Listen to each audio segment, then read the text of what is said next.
Hello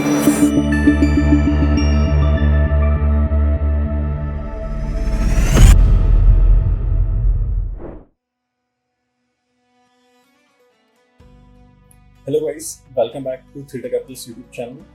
So in the previous video, I explained what is a mutual fund and how many types of mutual funds are there, the points which should be considered before investing in a mutual fund. So in this second part of this mutual fund series, I am going to tell you the best mutual funds in each category.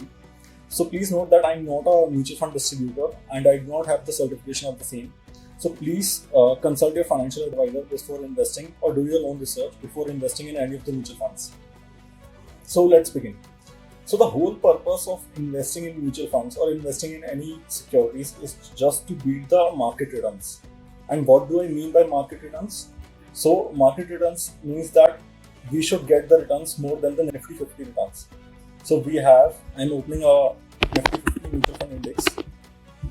So this is the best example. We have this UTI Nifty 50 index fund. So if you are able to get more than 21.69% in the last 1 year, then you have absolutely beaten the market returns. I would like to mention that there are few more index funds. I'll just click on compare over here, and then we have Nifty 100 index fund. So Nifty 50 and Nifty 100 index fund gave almost same returns in past 4 years. We also have Nifty Next 50. So Nifty Next 50 slightly outperformed than these two indexes. We also have Sensex fund. It was also similar. We also have Mid Cap 150. It outperformed by quite a lot because it carries much higher risk than these Nifty 100 and Nifty 50 index funds. So now moving into other types of equity mutual funds. So the first one we have large cap funds.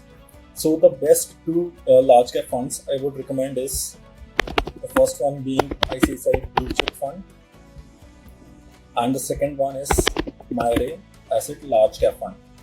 So I'm keeping this UTI Nifty 50 Index Fund as a base, and I'm comparing these mutual funds with Nifty 50 Index Fund. So as you can see that ICICI Prudential Blue Chip Fund has outperformed the Nifty 50 Index Fund, and also IIM Asset Large Cap Fund also outperformed than the Nifty 50 Index Fund. So you can compare the returns of both these mutual funds by comparing it with Nifty 50 Index Fund.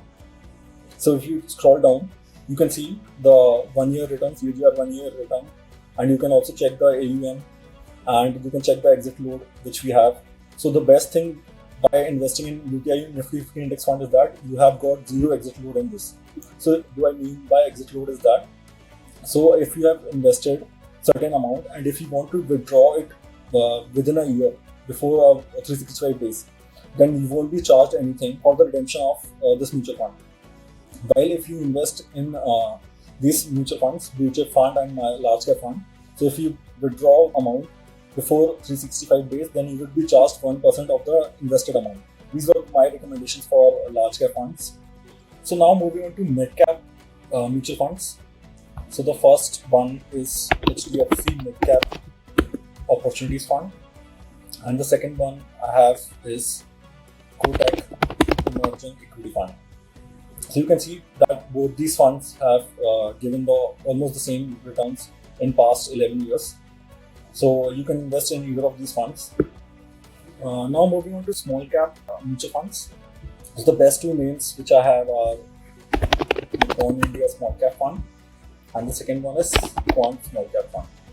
So you can see that Quant Small Cap Fund has not performed well in past 11 years, but it has performed well in last 4 years of data.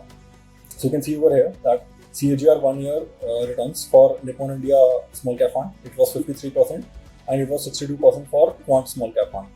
While you can see that 3 years CAGR returns, it is almost same for both these funds. Quant Small Cap Fund has definitely done better in last 4 years rather than in last 11 years. So this was all about small cap fund. So I'll be telling you the allocation which you can use to invest in these mutual funds. So the other two subcategories in equity mutual funds are ELSS. So the best performing mutual fund in ELSS is, according to me, is IIM Asset Tax Saver Fund. And the second subcategory is Flexi Cap. So you all must be knowing that we have Parak Flexi Cap Fund. So I'll tell you what the catch is in ELSS fund. So we have a locking period of 3 years in ELSS tax saver fund. So these funds can be used for income tax deductions under Section 80C. So what do I mean by lock-in period is you cannot withdraw your money before 3 years if you have invested. So that is the main catch over here. And the second subcategory is Flexi Cap. So you must be knowing that we have the best mutual fund is this Parak Flexi Cap Fund. So this was all about equity mutual funds. Now moving on to debt mutual funds. So we have 6 types of debt mutual funds. Liquid fund, money market fund, corporate fund, short-term fund, long-term fund, and gilt fund. So out of these 6, I have selected these 3 funds. So the first one I have selected is liquid fund, which offers quite low returns as compared to the other 2 funds. The second one is short-term fund, and the third one is Magnum Gilt Fund. So what I would recommend here is that you can invest in the short-term fund because it offers consistent returns, as you can see in this graph, and the gilt funds are the riskiest because they are quite dependent on interest rate changes. So that's why the short-term fund is the best in debt mutual funds. So now moving into third and last type of mutual fund, which is hybrid mutual fund. So we have 3 subcategories in hybrid mutual fund. The first one is multi-asset fund. So this is the best multi-asset fund which is there. And the second is balanced advantage fund. So these 2 performs have beaten the Nifty 50 index fund. And there's also one more, which is conservative fund. So this is the best out there.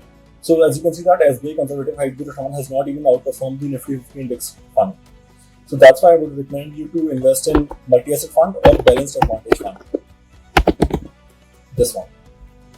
So this was all about hybrid mutual funds. So now I'll be telling you how you can allocate your investment in such a way that you get the best out of it. So let's say your age is 25. So you should invest 25% in debt mutual fund and the rest 75% can be invested in hybrid or equity mutual fund. So as I have already told, the best debt mutual fund is this one, ICICI Prudential Short-Term Fund. So you can invest 25% of your investment in this mutual fund and the rest 75% can be allocated, like 15% you can allocate to Nifty 50 index fund and the rest 60% you can allocate like this. You can invest 30% in large cap fund, 20% in mid cap fund, 10% in small cap fund. So instead of investing 30% in large cap fund, the best mutual fund you can invest in this category is the ICICI Prudential Multi-Asset Fund. So this will act as a replacement of large cap fund. And for the mid cap fund, you can invest in Kotak Emerging Equity Fund. And for a small cap fund, you can invest in Nippon India Small Cap Fund. So these were all the recommendations which I particularly use, and you can invest in these mutual funds. So now here's a pro tip. If you have already invested in shares or mutual funds and if you want to start trading, then you can do so by pledging your shares or mutual funds in the broker platform. So almost all the broker provides this feature. So I'll show you the example of what I do. So most of my trading capital is coming from my pledged investments. So approximately 75 lakhs of capital I'm getting from pledging the mutual funds or shares. So this is what I have done and you can also do so. And I'll discuss more about this in some other video. So that's it. This was all about mutual funds. If you have any questions, drop a comment down below or DM me on the number mentioned on the screen. See you next time. Goodbye.